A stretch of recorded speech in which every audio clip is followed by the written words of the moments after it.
Hormati keputusan Mahkamah Persekutuan, jadikan Perlembagaan Undang-Undang Utama Negara.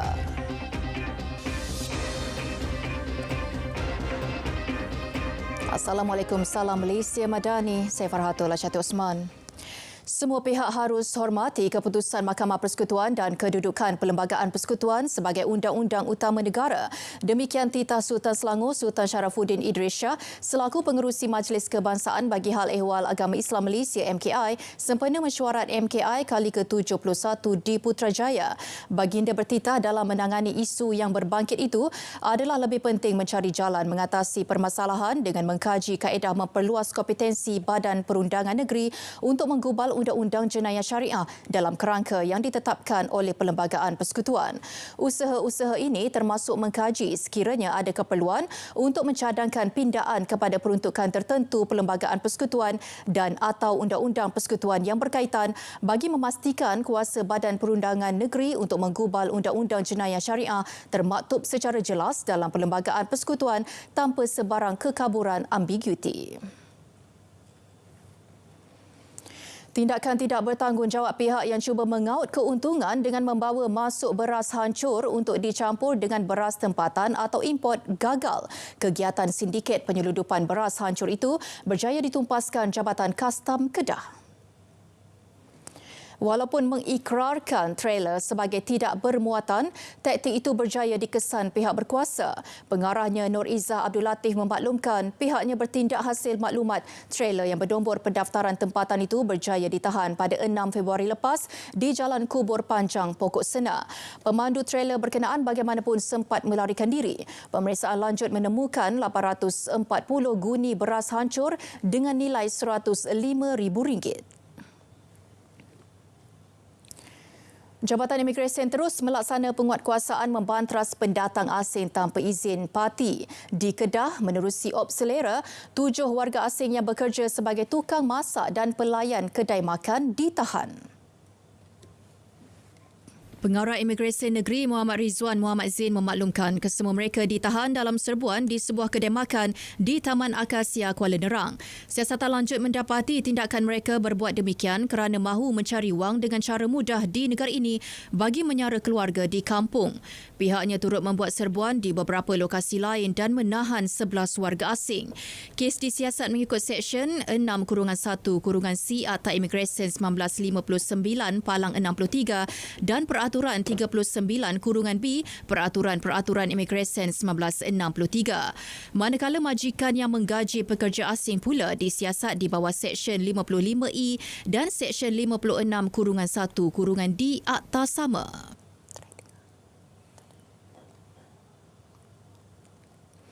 Di Labuan pula, Jabatan Imigresen melakukan serbuan di rumah kediaman, premis dan pusat hiburan. 38 individu telah diperiksa dan 7 daripada mereka telah melakukan kesalahan di bawah Akta Imigresen 1959-63. Pengarah Jabatan Imigresen Labuan, Raymond N. Talai mengesahkan tindakan penguatkuasaan diambil berikutan aduan awam berhubung tindakan pendatang asing yang tinggal, bekerja dan berada di negara ini tanpa memiliki pas serta dokumen pengenalan diri. Pihaknya juga tidak akan berkompromi dengan mana-mana warga asing yang menyalahguna pas serta kemudahan yang diberi.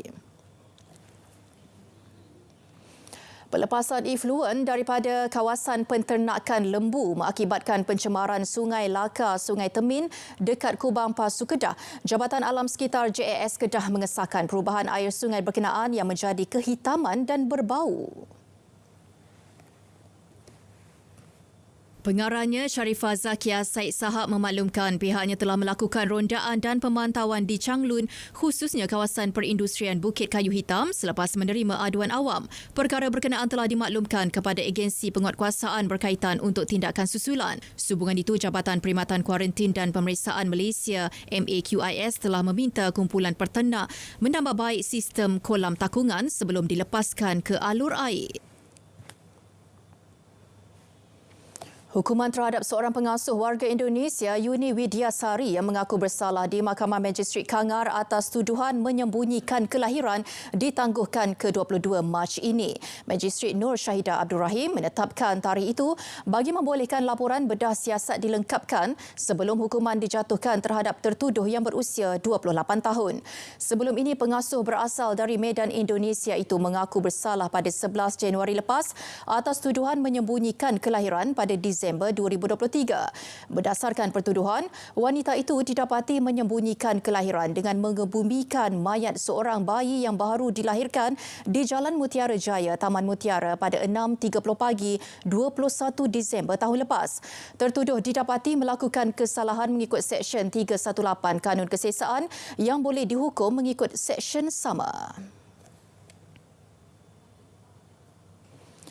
Malaysia bakal menjadi tuan rumah persidangan dan pameran teknologi perubatan antarabangsa ASEAN 2024, ASEAN MedTech 2024. Penganjurannya dijangka menarik lebih 250 syarikat pempamer dan 10,000 pengunjung daripada 25 negara.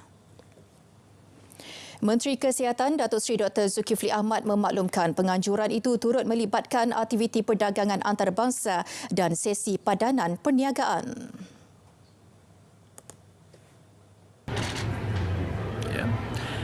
Asian MedTech 2024 will play a critical, pivotal role in strengthening and solidifying Malaysia's position as the key hub for medical technology development in Asia. And with that, we estimated with that global medical technology market estimated at USD 536. They're about 15 to 20 billion. The events aligns Malaysia's NIMP, the new industrial master plan that will put the NIMP in its perspective, driven by, among other things, this event of MedTech 2024. Perkara itu dimaklumkan pada sidang media Majlis Pra-Pelancaran ASEAN MedTech 2024 di Putrajaya. Menerusi program tersebut, Kuala Lumpur bakal menjadi pusat inovasi teknologi dan peranti perubatan terkini. Turut berlangsung mesyuarat tahunan Global Harmonisation Working Party GHWP ke-28 yang mengumpulkan delegasi pihak berkuasa dan industri daripada 34 negara. ASEAN MedTech 2024 akan berlangsung selama 3 hari di Pusat Konvensyen Kuala Lumpur bermula 10 hingga 12 Disember depan. Fenomena air laut surut dan laut terbelah di Lumut Perak baru-baru ini berjaya menarik kehadiran ribuan pengunjung tempatan dan luar negara. Pengunjung berpeluang merasai pengalaman berjalan kaki dari pantai Teluk Nipah ke Pulau Giam hanya pada kedalaman air 0.2 meter. Wartawan Fahmi Muhammad Nur antara yang berpeluang menyaksikan fenomena itu akan ceritakan detik berkenaan.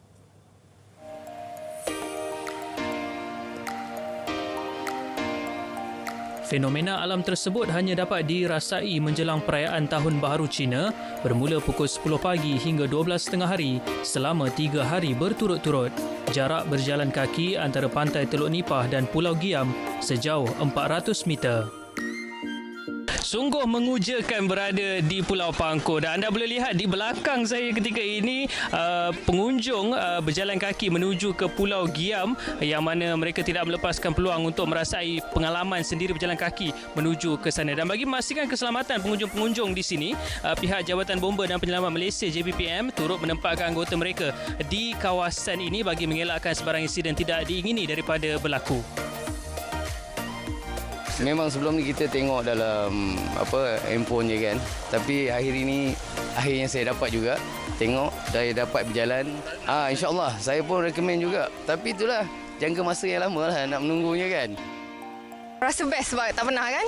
Ini first time datang sini. Kiranya daripada jalan kaki daripada sana sampai ke sana.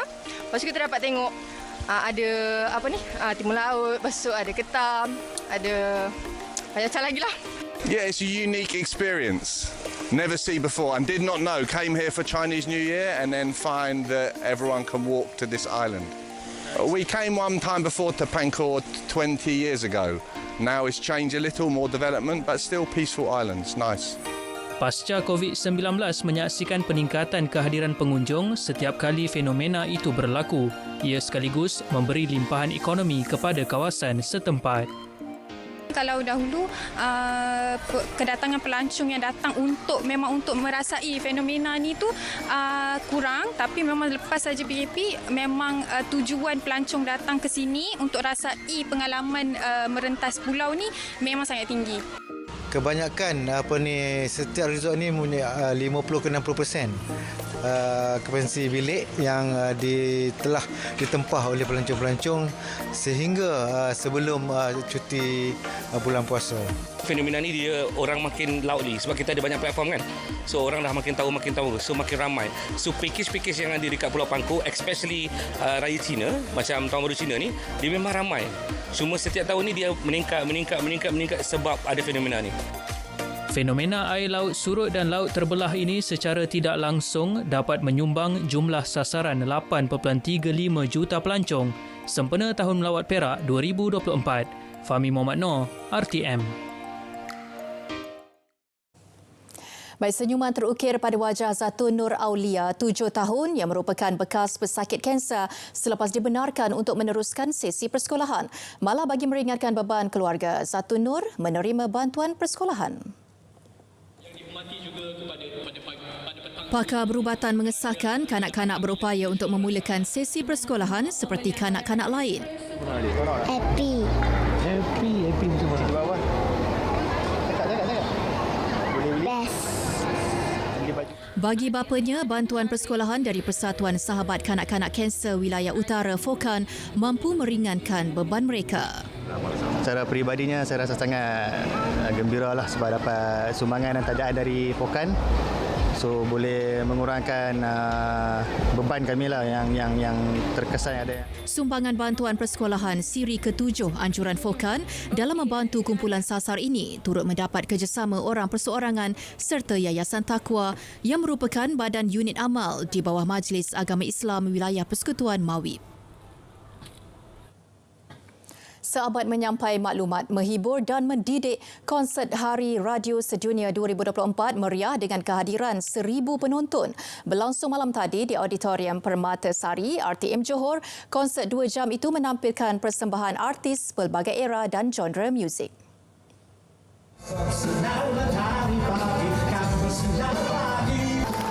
Ketua Pengarah Penyiaran Datuk Suhaimi Sulaiman tampil dengan persembahan pembukaan sebelum kemunculan pengacara bersama Sophie Nawawi dan Dia Nawai. Persembahan artis dimulakan dengan The Gaddies, Kudin, Piradi, Ani Mayuni, Datuk Jeffrey Din dan Sufian Suhaimi. Segmen kedua, penonton dihiburkan oleh Tam Spider dan Akib Ahmad.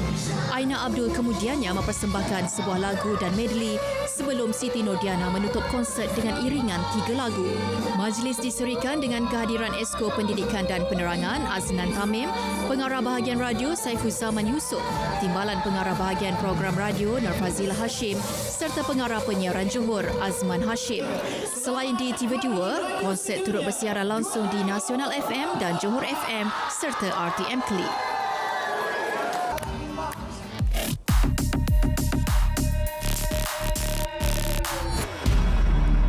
Okay, next.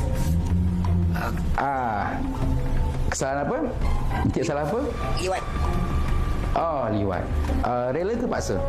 Suka sama suka. Oleh kerana encik mengaku, encik perlu bayar RM50,000 saja. Nak penjara 20 tahun ataupun nak bayar RM50,000? RM50,000 lah. Okey, baik. Okey, bayar depan ya. Okey, kes liwat rela 1. Tular video dimuat naik pepengaruh pembangkang yang pernah terpalit dengan kontroversi kerakyatan negara ini.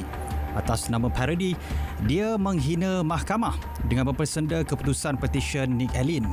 Lelaki itu turut memberi gambaran kononnya umat Islam bebas melakukan kesalahan susulan pembatalan 16 seksyen dalam enakmen jenayah syariah Kelantan. Turut dipapar beberapa kesalahan yang tiada kaitan dengan prosiding dimaksudkan. Semakan pasukan biar betul mendapati video yang dimuat naik berunsur fitnah.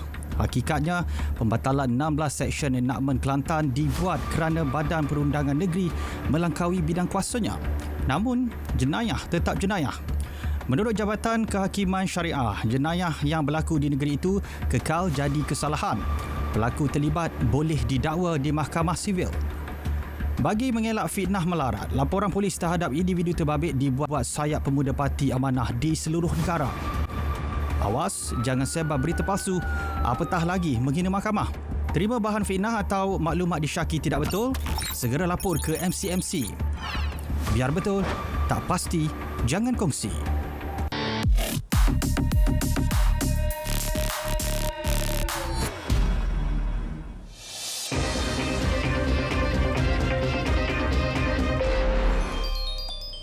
Bursa Malaysia dibuka tinggi disokong aktiviti belian asing. Ia mencerminkan peningkatan semula di Wall Street yang didorong pembelian semasa harga murah berikutan prospek pengurangan kadar faedah oleh Rizab Persekutuan mungkin ditangguhkan. Indeks FBM KLCI susut 1.20 mata kepada 1,528.13 mata setakat pukul 12.30 tengah hari. Mendahului kaunter saham aktif, Destiny kekal tidak berubah pada setengah sen.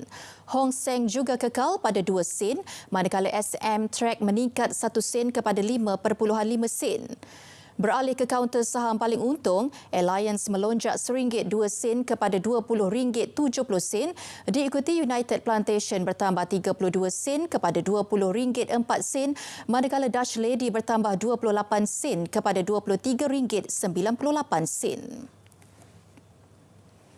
Ringgit dibuka tinggi berbanding dolar Amerika menjelang pengumuman keluaran dalam negara kasar KDNK suku keempat 2023 oleh Bank Negara Malaysia esok. Pada 12 tengah hari, ringgit diniagakan pada 4.77 berbanding dolar Amerika.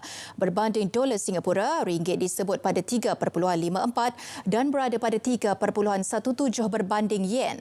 Ringgit diniagakan pada 6.00 berbanding pound sterling dan disebut pada 5.12 berbanding euro, manakala berbanding baht, ringgit didagangkan pada 13.21.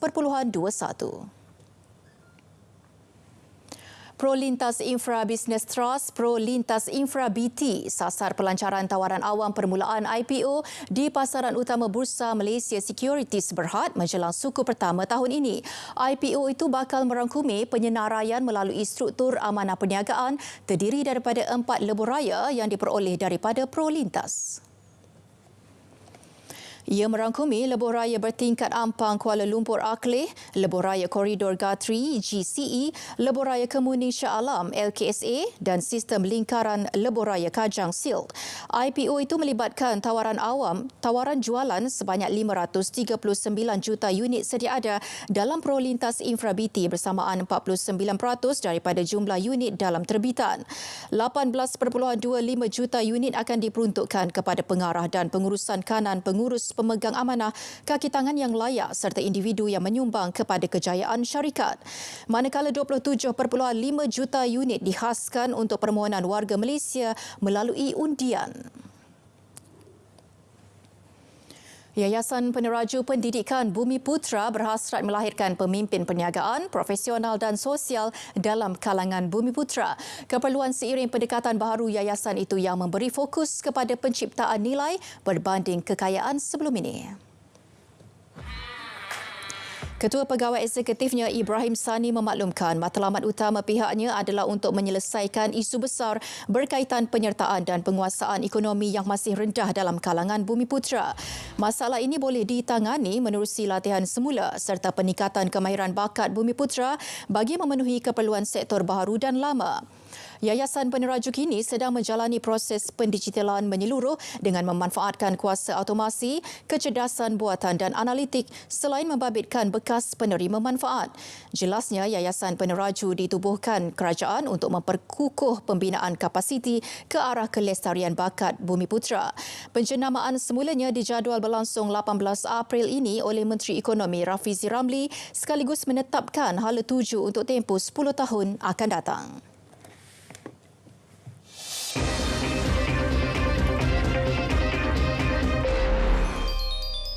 Luar negara, Pemilihan Umum Indonesia Pemilu 2024, calon Presiden Prabowo Subianto jauh mendahului dua pesaingnya, Anies Baswedan dan Ganjar Pranowo.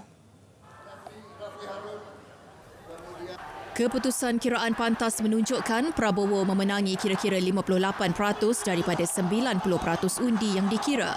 Anies memperoleh 25% undi, manakala Ganjar 16.5% undi. Keputusan rasmi dijangka dikeluarkan Komisi Pemilihan Umum selepas 35 hari. Hari ini bermula proses pengiraan undi yang akan berlangsung sehingga 20 Mac. Sementara itu, Prabowo yakin memperoleh kemenangan dalam pilihan raya Presiden Pilpres 2024. Ketika berucap di hadapan penyokongnya, Menteri Pertahanan ini berkata, semua tinjauan pendapat menunjukkan beliau dan regunya Gibran Raka Buming Raka memenangi pusingan pertama. Dalam pemilihan kali ini, Prabowo 72 tahun bergabung dengan Datuk Bandar Surakarta Gibran, iaitu anak Presiden Joko Widodo. Untuk diisytiharkan pemenang, Prabowo memerlukan lebih 50% undi dan sekurang-kurangnya 1/5 daripada undian di lebih separuh daripada 38 wilayah Indonesia, sekaligus mengelak bertanding dalam pusingan kedua. 7 lagi orang awam maut dalam serangan tentera Israel di selatan Lebanon.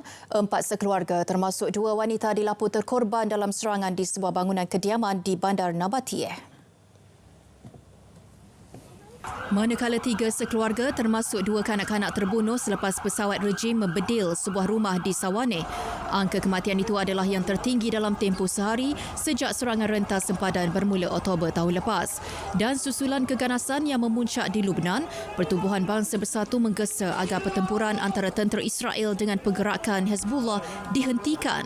Jurucakap Setiausaha Agung Badan Dunia itu, Stephen Dujarric, menyifatkan situasi ketika ini sebagai berbahaya. Misi pengaman PBB di Lebanon menyedari berlaku perubahan membimbangkan dalam konflik antara pihak-pihak bertelagah, termasuk di kawasan yang jauh dari garis biru di sempadan yang ditetapkan pada tahun 2000. Seorang individu maut manakala 21 yang lain cedera dalam kes tembakan rambang semasa perarakan meraihkan kemenangan kejohanan Super Bowl di Missouri, Amerika Syarikat. Menurut polis Kansas City, ketika insiden ribuan penduduk berkumpul di Union Station bagi menyaksikan perarakan tersebut. Setakat ini 2 individu bersenjata ditahan. Ketua Jabatan Bomba Kansas City, Michael Hopkins, memaklumkan seorang individu maut manakala 3 yang lain kritikal, 5 cedera parah dan seorang lagi mangsa cedera ringan. 5 lagi mangsa telah dirawat akibat kecederaan yang dialami namun tidak dapat dipastikan jika mereka terkena tembakan. Rakaman video yang dikongsi orang ramai di platform media sosial menunjukkan puluhan anggota polis dikerah ke lokasi insiden. Perarakan berkenaan diadakan bagi meraihkan kemenangan Kansas City Chiefs dalam kejohanan Super Bowl pada Ahad dengan lebih 800 anggota polis dikerah bagi menjaga keselamatan. Masa gempa bumi Turkiye diami bandar kontena. 69 bandar kontena dibangunkan melibatkan 32,295 unit dan menjadi tempat tinggal buat 117,232 mangsa. Wartawan Majidah Ismail yang diundang membuat liputan sempena jelajah media di Malatya, Adiyaman dan Kahraman Maras ada laporannya. Selepas setahun tragedi gempa bumi berlaku, kerajaan Turkiye berusaha memulihkan kembali wilayah yang terjejas. Ini termasuk membina rumah kontena yang dilengkapi pelbagai kemudahan. Bandar kontena itu dibangunkan dengan bantuan Agensi Pengurusan Bencana dan Kecemasan AFAD. Saya sekarang berada di kawasan perumahan kontena yang disediakan oleh kerajaan Turki kepada penduduk khususnya di Malatya ini yang terjejas dengan gempa bumi sejak setahun yang lalu. Dan difahamkan kontena ini dilengkapi dengan kemudahan alat pemanas air dan juga pelbagai peralatan kemudahan khususnya kepada kanak-kanak yang menginap di sini. Selain itu, jelajah media turut dibawa ke lokasi pembinaan semula rumah kekal untuk penduduk terjejas. Sebanyak 14,636 buah rumah jenis itu telah siap, manakala pembinaan 2,164 lagi dijangka selesai Mac depan. Di tempat saya berada ini merupakan antara ruang tamu yang disediakan oleh kerajaan Turki selain 3 buah bilik tidur dan juga bilik air yang lengkap dan selesa untuk penduduk yang akan berpindah ke sini pada bila-bila masa sahaja. Selain Malatya, rumah kontena turut didirikan di wilayah Tenggara Adiyaman. Turut dibina rumah moden di perkampungan Akpinar. Laporan Majlis Ismail dari Adiyaman, Turkiye, Berita RTM.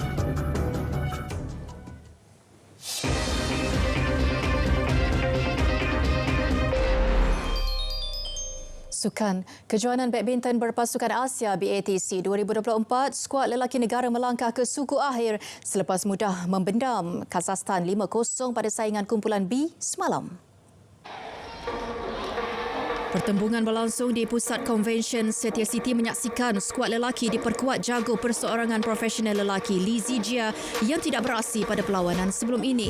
Pemain ranking ke-10 dunia itu menepati jangkaan menyumbang mata pertama selepas mudah mengatasi Dimitri Panarin 21-11, 21-10.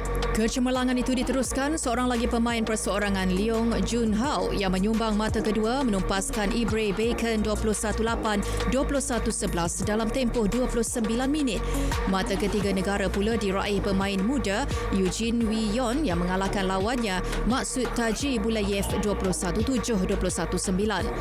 Bergu lelaki Chung Hon Jian Haikal Nazri juga tidak mengecewakan apabila cemerlang meraih kemenangan 21-10, 21-9 ke atas Radmir Gilmanov Ibre Bacon.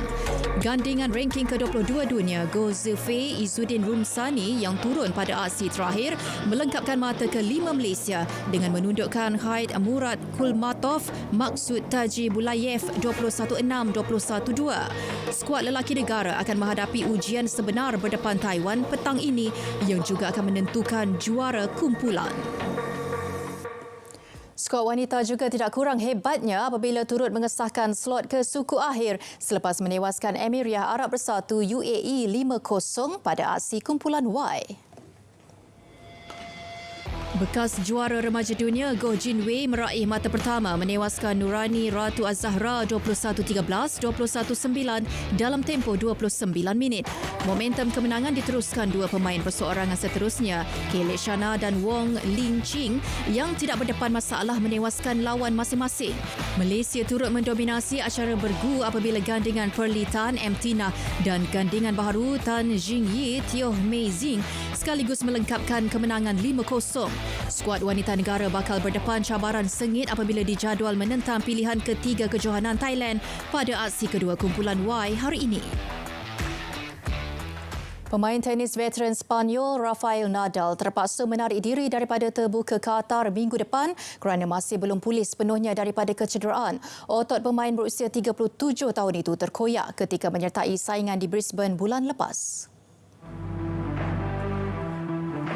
Nadal dijangka kembali beraksi dalam kejohanan ATP Doha pada 19 Februari ini selepas nama beliau muncul dalam senarai penyertaan. Juara 22 kali gelaran Grand Slam itu juga berharap mampu beraksi dalam perlawanan pertunjukan berdepan jago senegara Carlos Alcaraz di Las Vegas pada 3 Mac sebelum menyertai saingan utama Indian Wells beberapa hari kemudian. Ini bukan kali pertama bekas pemain nombor 1 dunia ini dilanda masalah kecederaan. Nadal mengalami kecederaan pinggul pada awal Januari tahun lalu di terbuka Australia yang memaksanya berehat selama setahun. Berita tengah hari berakhir di sini. Dari sungai ke segara, Palestin pasti merdeka. Malaysia Madani tekad perpaduan penuhi harapan. Assalamualaikum.